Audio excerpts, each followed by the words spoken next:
இந்த டாஸ்மாக். நண்பர்களே, அறம் சிதைந்து போனது எதனா? ஒழுக்கம் அழிந்து போனது எதனா? குடும்ப கட்டுமானம் தகர்ந்து போனது எதனா? நம்முடைய மாண்புமிகு முதல்வர் அவர்கள் சொல்கிறார், ரம்மி விளையாட்டை இந்த ஆளுநர் தடுக்காததனால் 41 உயிர்களை பலியிட்டு விட்டோமே என்கிறார்.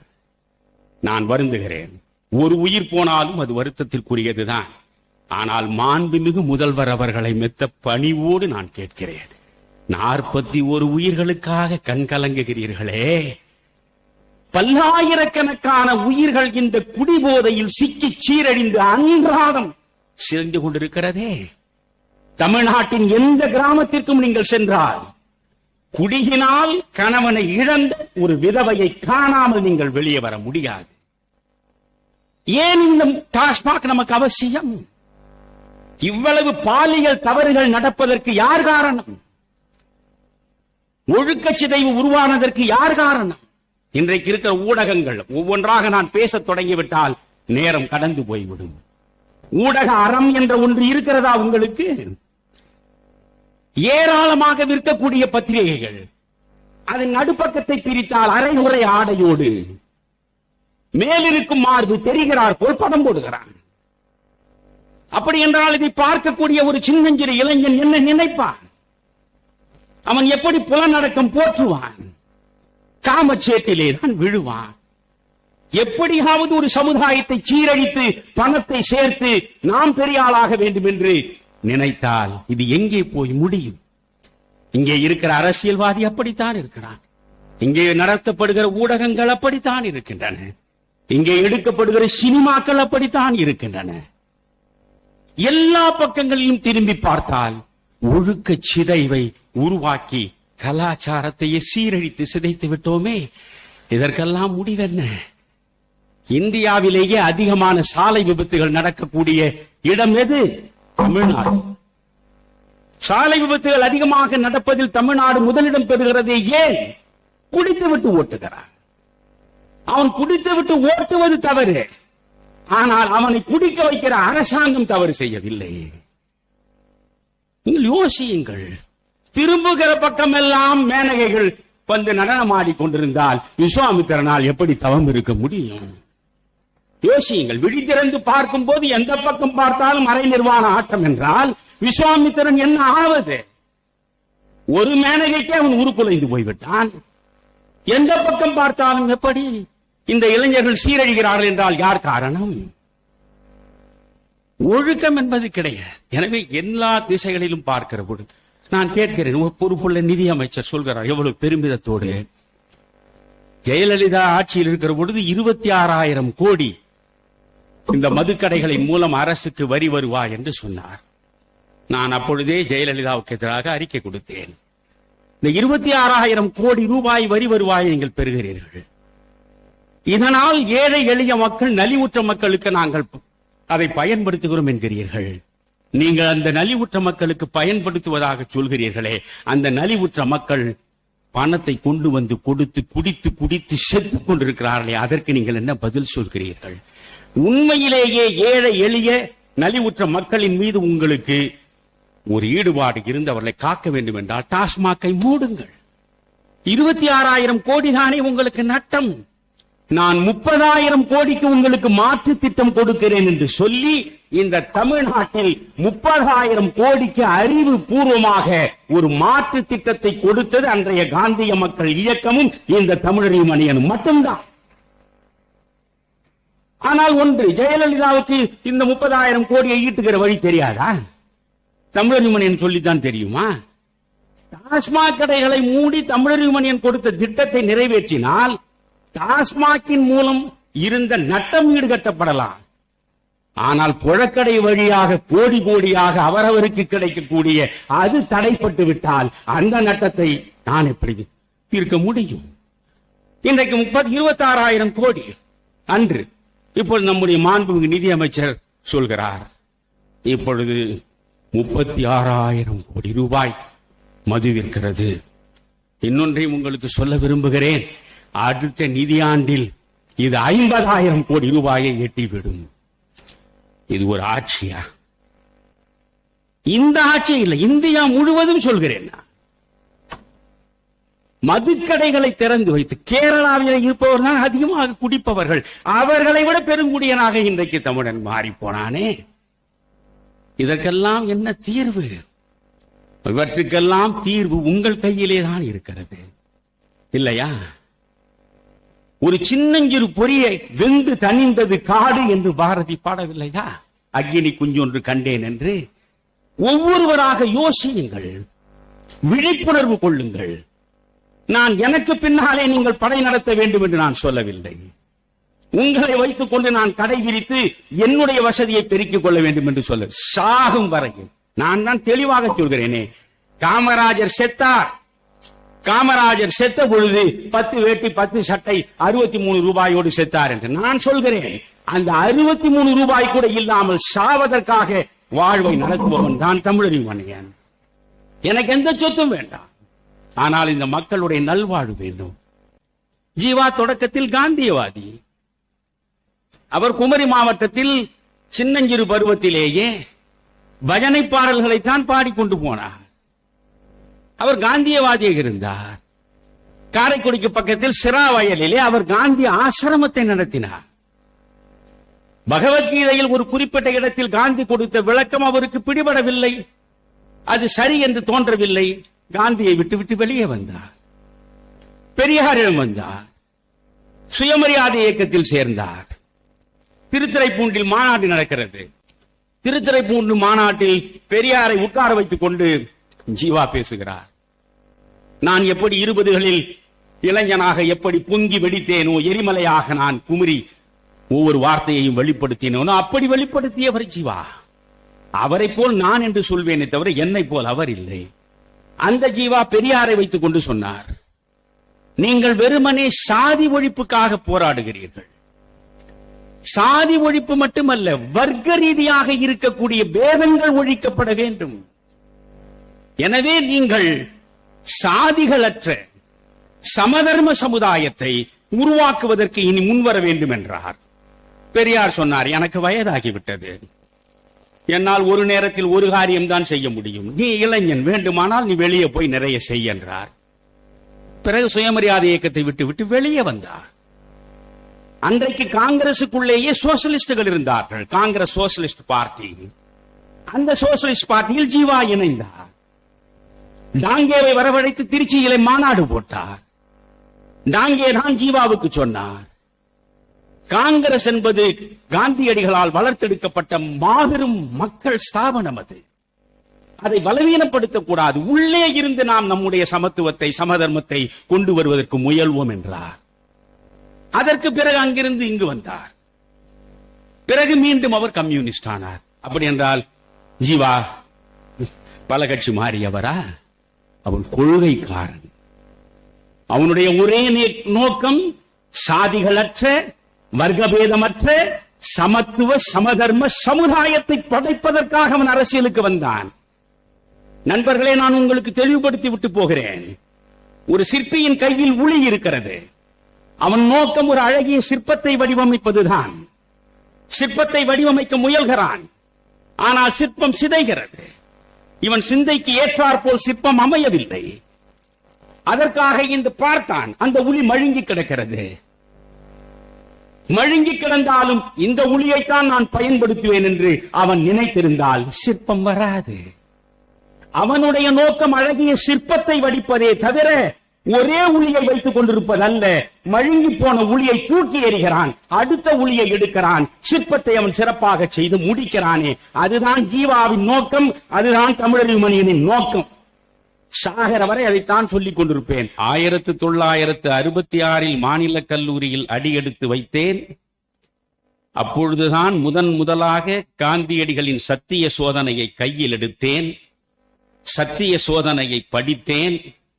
அந்த சத்திய சோதனை ஒரு வரியை எனக்கு கொண்டு வந்து சேர்த்தது. உடைமை அற்றவன் உள்ளத்தில் இருந்துதான் உண்மையான அன்பு பிறக்கும் என்று காந்தி சொன்னார். அதை வேத வரியாக ஏற்றுக்கொண்டேன்.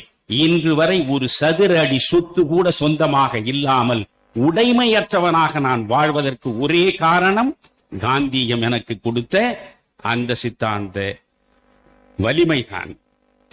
காமராஜரை நான் நேசித்ததற்கு காரணம், காந்தியை படித்தேன். அந்த காந்தியத்தின் சாயலோடு காமராஜ் என்கிற மனிதனை எலும்பும் நரம்பும் சதையுமாக என் விழிகளாலே தரிசனம் செய்தேன்.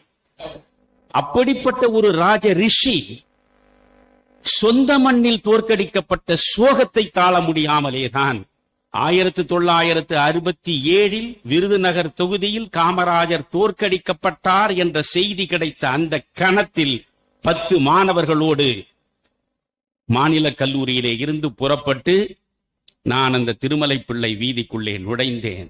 இன்றும் சொல்கிறேன் உங்களுக்கு, திருமலைப்பிள்ளை வீதிக்கு முன்னால் இருப்பதுதான் இப்பொழுது வள்ளுவர் கோட்டம். அந்த வள்ளுவர் கோட்டம் இருக்கிற இடம் நுங்கம்பாக்கம் ஏரி. அந்த நுங்கம்பாக்கம் ஏரி கரையிலே இருந்து திருமலைப்பிள்ளை வீதியில் காமராஜர் வீடு இருக்கிற வரையில் எங்கு பார்த்தாலும் மக்கள் திரண்டு கண்ணீர் விட்டு அழுதார், மார்பில் அறைந்து கொண்டார். ஒவ்வொரு பெண்ணும் தன் சொந்த மகனை இழந்து விட்டது போல பரிதவித்தார். எனக்கு எந்த சொத்தும் வேண்டாம், ஆனால் இந்த மக்களுடைய நல்வாழ்வு வேண்டும்.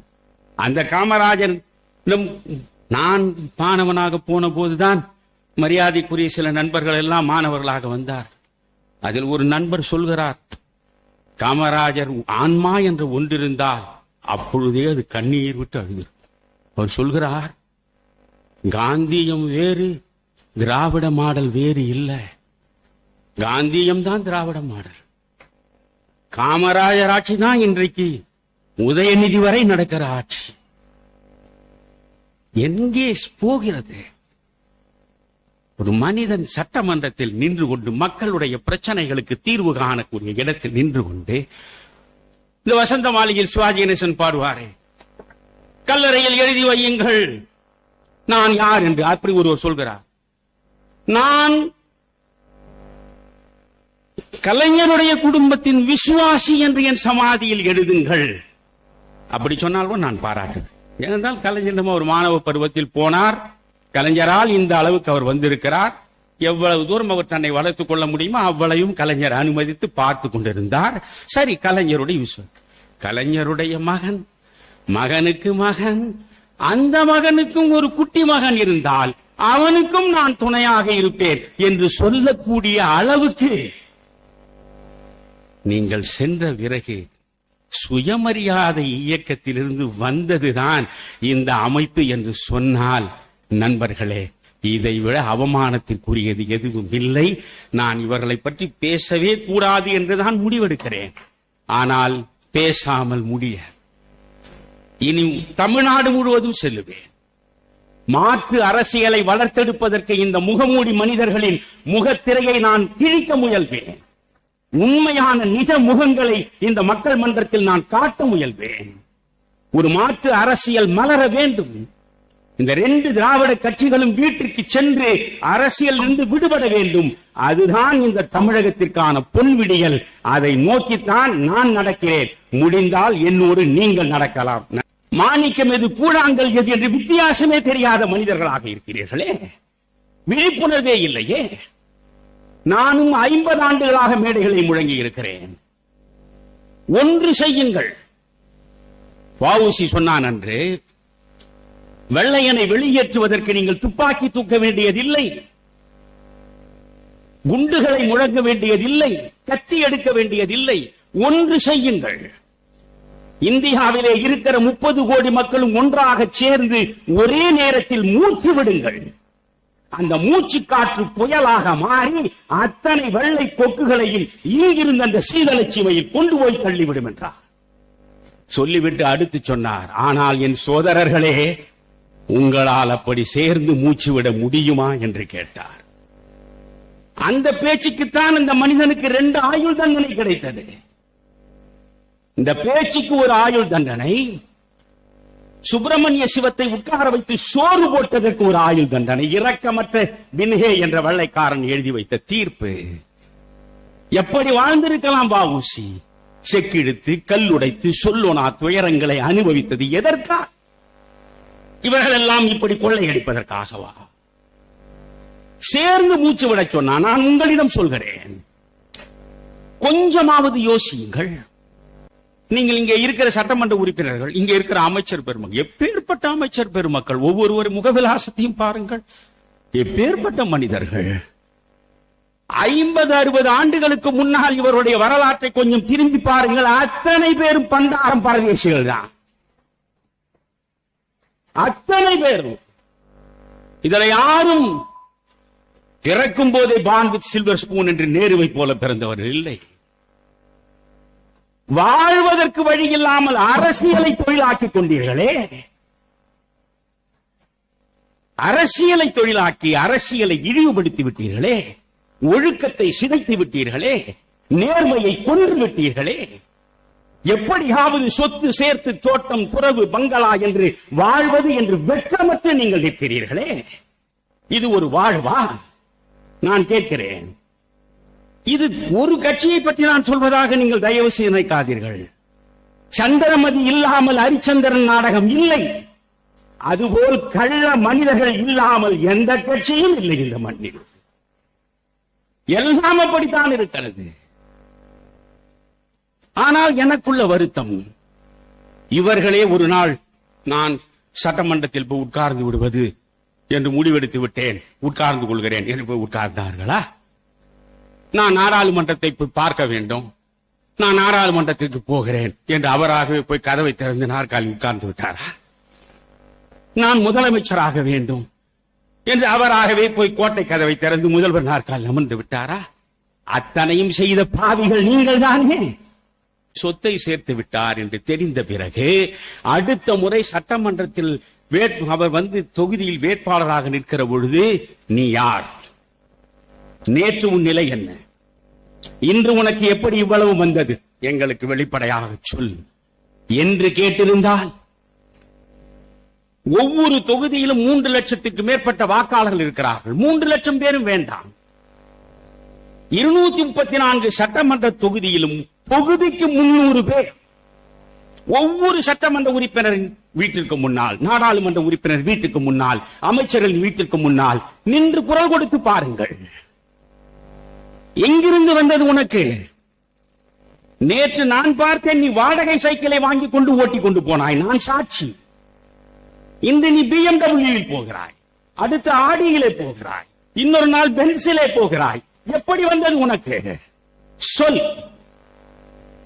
நாம் கேட்டிருக்கிறோமா?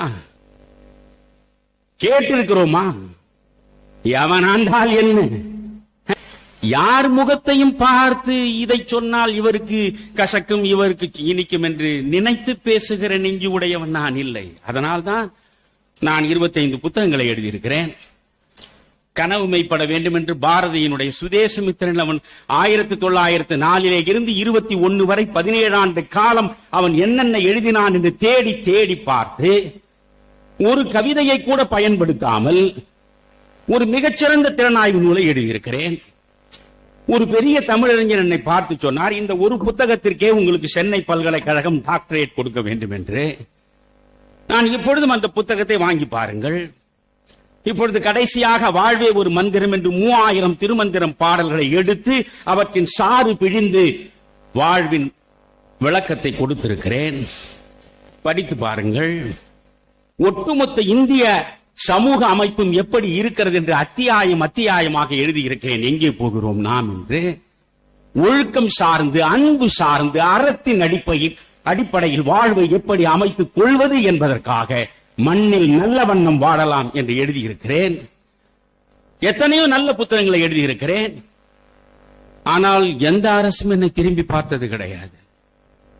நான் ஒன்றும் இவர்கள் கொடுக்கக்கூடிய விருதுகளுக்காக இயங்கிக் கொண்டிருப்பவன் இல்லை. நேற்றைக்கு முன்தினம் கவர்னர் அவர்கள் என்னை அழைத்து ஒரு விருது கொடுத்த பொழுது நான் சொன்னேன், கவர்னர் முன்னாலேயே சொன்னேன், எனக்கு இந்த விருது எதற்கு கொடுக்கிறேன் எனக்கு ஒன்றுமே புரியவில்லை. சாதனையாளர்கள் என்று சொல்லி நீங்கள் விருது கொடுத்திருக்கிறீர்கள். அவரவர் சாதனை அவர்கள் சொன்னார்கள். நான் எந்த சாதனையும் செய்யவில்லை. நான் செய்திருக்கிற ஒரே சாதனை என்ன தெரியுமா? நான் இயல்பாக இருக்கிறேன், நான் உண்மையாக இருக்கிறேன், நான் எளிமையாக இருக்கிறேன், நான் நேர்மையாக இருக்கிறேன், ஒரு காசையும் தவறான வழியில் சேர்க்காத வாழ்வை வாழ்கிறேன். இதுதான் நீங்கள் சாதனை என்று சொன்னால் நான் அந்த விருதை ஏற்றுக்கொள்கிறேன் என்றுதான். எனக்கு மட்டும் பிழைக்க முடியாதா என்ன? ஒவ்வொரு மனிதனையும் நான் கண் முன்னால் நிறுத்தி பார்க்கிறேன். ஒவ்வொரு மனிதனையும். ஒவ்வொருவர் சொத்து என்ன? 5000 கோடி, 2000 கோடி, 3000 கோடி. என்ன செய்ய போகிறீர்கள்? உங்களை எரிக்கிற பொழுது இந்த பணத்தை வைத்துத்தான் எரிக்கப் போகிறார்களா?